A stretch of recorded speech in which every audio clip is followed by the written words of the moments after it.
Man, I gotta tell you, when I was sitting here watching what all the other honorees have done with their lives, I started feeling like shit. Like, this is terrible.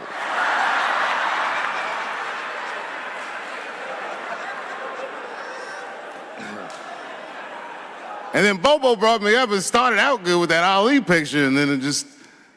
Whew. But that coloring book that was in the picture, I know the Alis are here, that coloring book, my mother has it. And Champ, he signed it. You know, the greatest, he signed it, Muhammad Ali.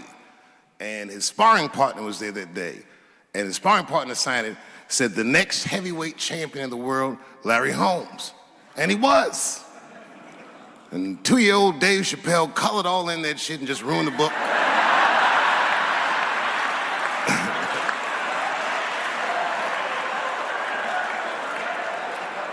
But I remember part of the book that I remember real vividly, because I asked my mother about it when I was a kid. There's a part where there's a picture of Ali throwing his Olympic gold medal into the Ohio River. That's why it's so weird for me being here. You know, both my parents were very brilliant. My dad went to Brown in 1955. That's right. He told me at the time he was one of 3 black students. He said one of the guys got accused of a rape that he probably didn't commit. And the other guy killed himself, and Dad said, and I left. And see, that's what makes us Chappelle's great. We know when to quit.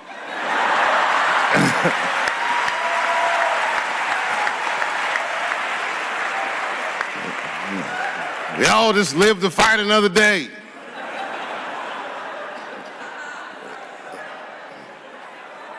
I gotta say, I'm very honored to be here, and I'm very honored to be here with the other honorees. Really, I'm like very humbled by you all, the work that you do, and you all make me want to be better. All of you.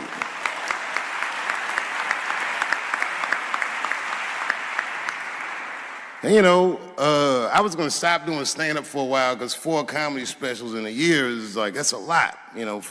But you know, shout out to my colleagues in comedy. I just want to say that in a way, this for me belongs to my mother primarily, who was an African American studies professor, and a lot of the content that I say, she raised me well. I'm not an uninformed person. But also, you know, my colleagues in comedy, like comedians have been getting beat up pretty bad recently, and we're somehow nowadays expected to speak with the precision of attorneys or politicians. We are not. I always think of James Baldwin. You know, James Baldwin was one of my favorite writers because he managed to tell white people what they feel like to be around.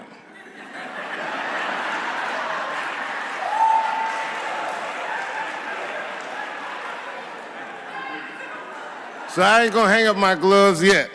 I think I got one more special in me. So to quote Baldwin, God gave Noah the rainbow sign. It's no more water, it's the fire next time. Thank you very much. And so if you would, please join me in welcoming Dave Chappelle home again.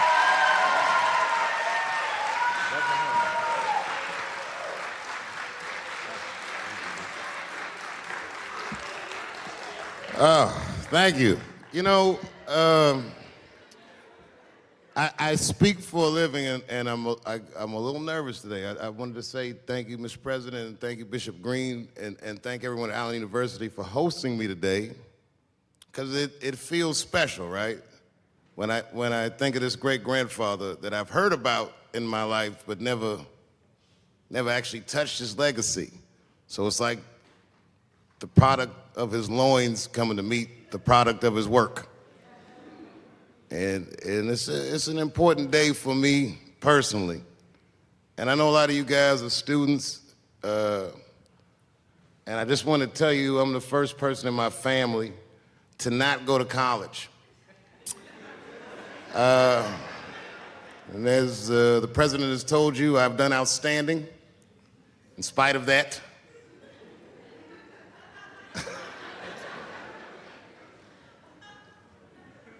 But one thing I did want to say, and one thing today just made me think about, for all the things that I've done, I'm most renowned for what I didn't do.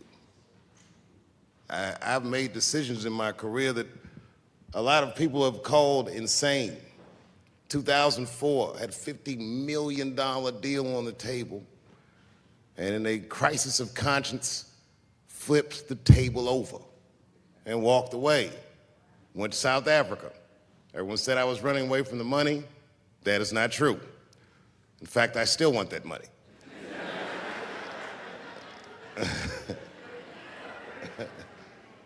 The idea that I wanted to just share with you guys is the idea that sometimes you do what you think is best, whether anybody understands it or not.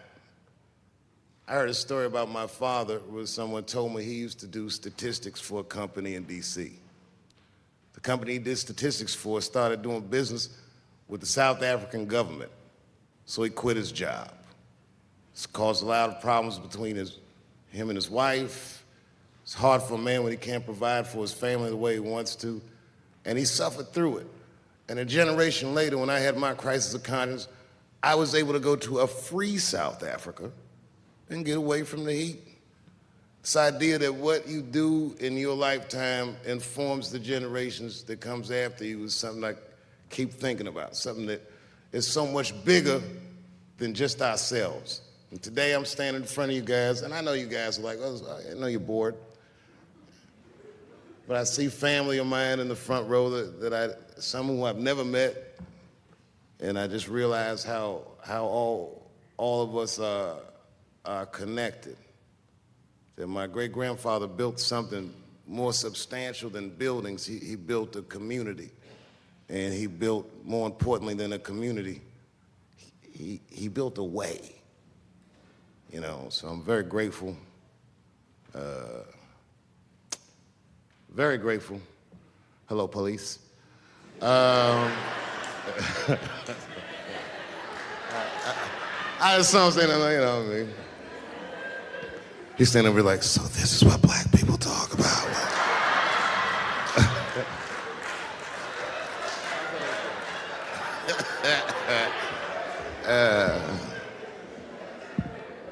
I just want you guys to remember, you know, that right now there's this thing where ethics aren't what they used to be. This idea that people are trying to replace the ideas of good and bad with better or worse.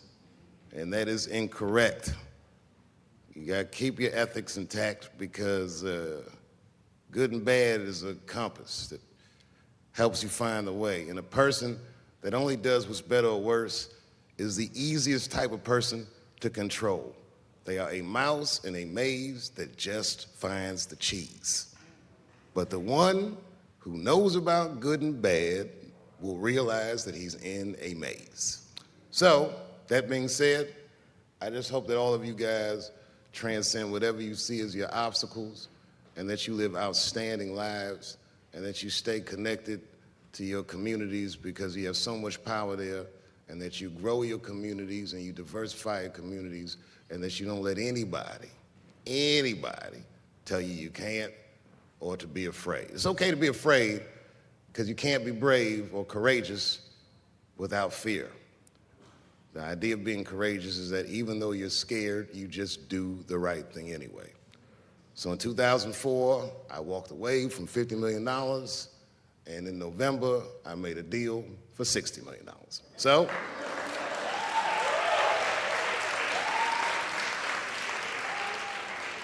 although I am not the most famous comedian of my time, I would like to know what their great-grandfathers did. I'm very proud today. Thank you very much.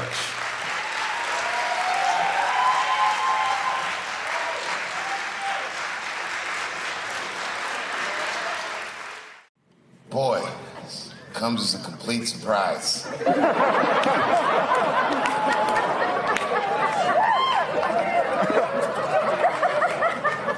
I mean, I read all the reviews, and they said so many terrible things. They were embarrassed for me. I had lost my way. It wasn't even worth watching. I hope all you critics learn from this. This is a teachable moment. Shut the fuck up forever.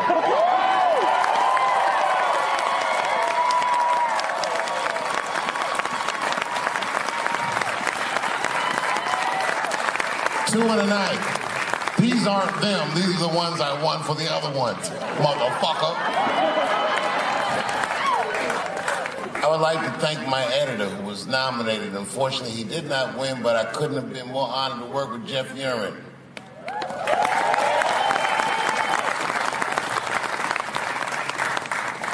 Stan Lathan has been directing television since 1968. Any show that I watched when I was growing up, he directed it. From Sesame Street to Sanford and Son to Good Times to Everything Black. And finally, you motherfuckers finally gave him an Emmy tonight. He deserves so much more, but I'm glad you came around.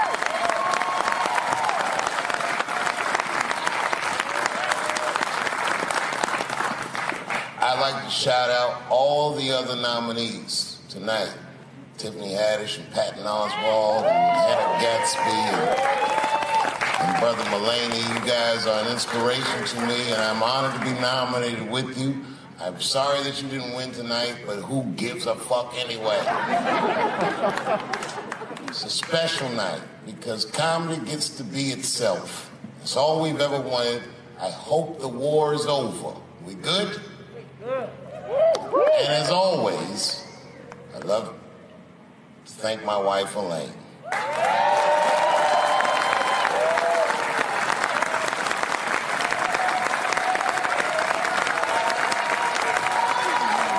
That's right.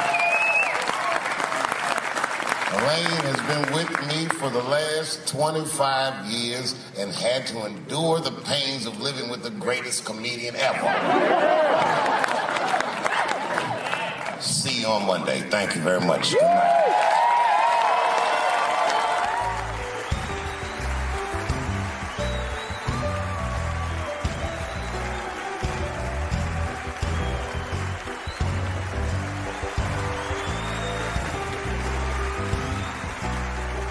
Thank you. Thank you. Thank you. I like not knowing what's going to happen. I like making memories. Sometimes I do all this crazy shit around my colleagues just so that they can tell their friends I did it. But rather than talk about myself, just briefly, I want to just talk about my genre. Stand-up comedy is an incredibly American genre. I don't think any other country could produce this many comedians. And unbeknownst to many people in this audience, I don't think there's opinion that it exists in this country that is not represented in a comedy club by somebody. Each and every one of you has a champion in the room. We watch you guys fight, but when we're together, we talk it out. I know comics that are very racist, and I watch them on stage, and everyone's laughing, and I'm like, that motherfucker means that shit.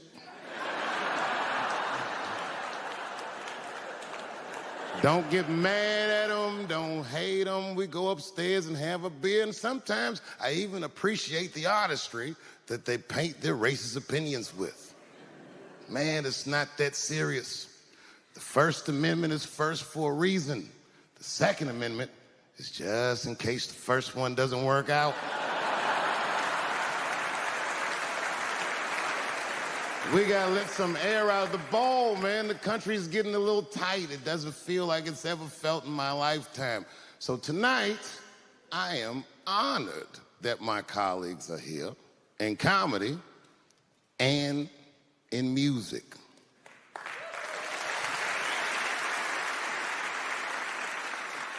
And I want everyone in America right now to look at me.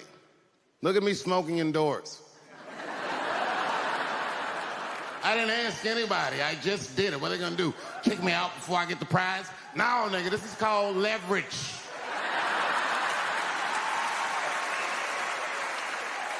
The thing that I liked best about tonight was that I saw so many people from different parts of my life, like friends that I grew up with here in D.C., friends of mine from Ohio then and now, friends of mine from comedy clubs, all the fucking musicians that blew my mind. You guys have no idea how you inspired me.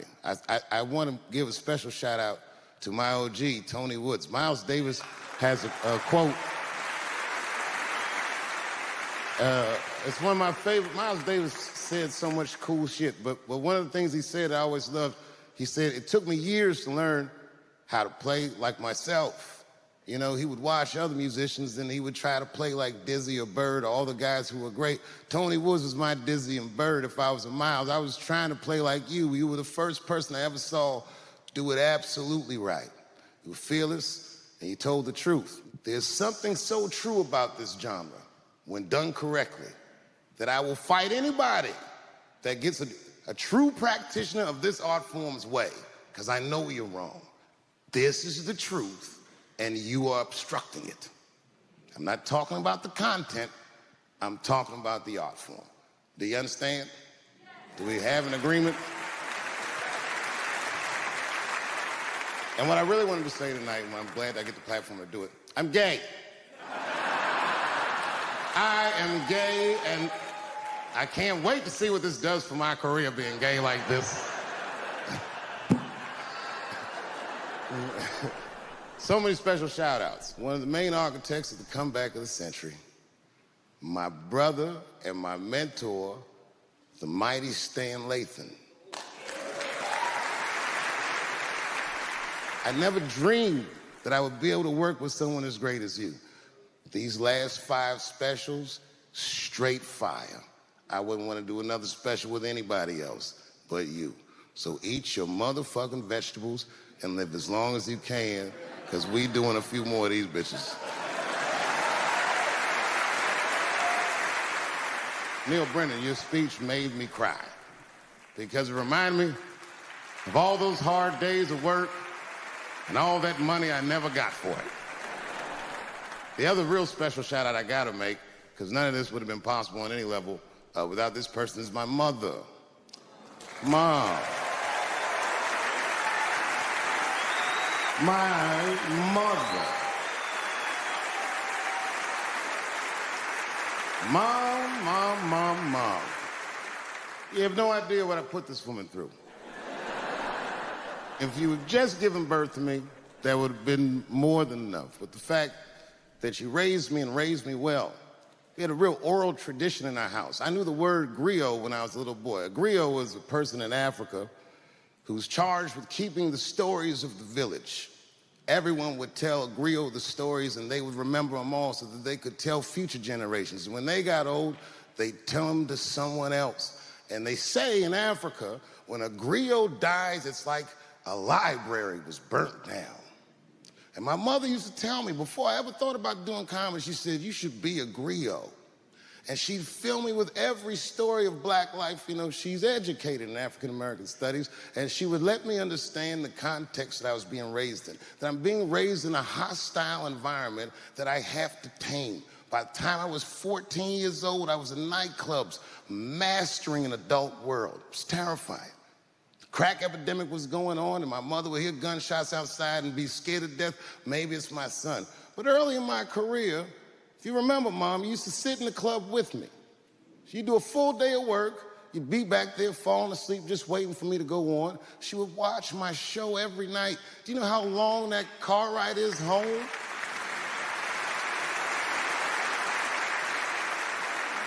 How many of you have ever heard your mother say, pussy jokes were a little too much tonight, son?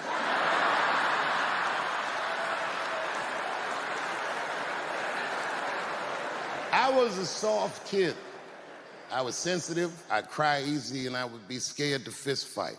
And my mother used to tell me this thing, I don't even know if you remember, but you said this to me more than once. You said, son, sometimes you have to be a lion so you can be the lamb you really are. I talk this shit like a lion. I'm not afraid of any of you when it comes word to word. I will gab with the best of them just so I can chill and be me.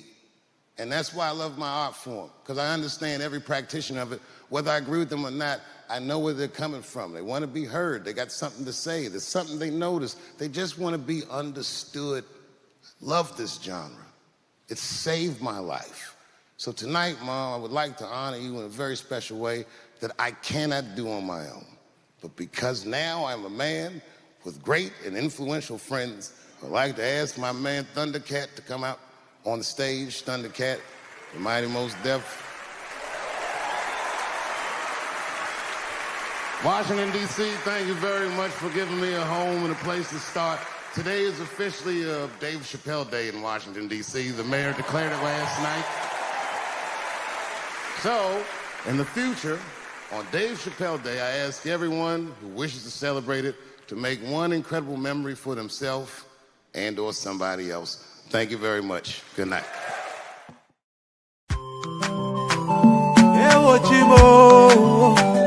Mabaminda na usawidi gozo uya limbe kumba na usawidi gozo something is killing me slowly and I'm feeling so lonely, but this thing I must to talk all my people, they for bush, and I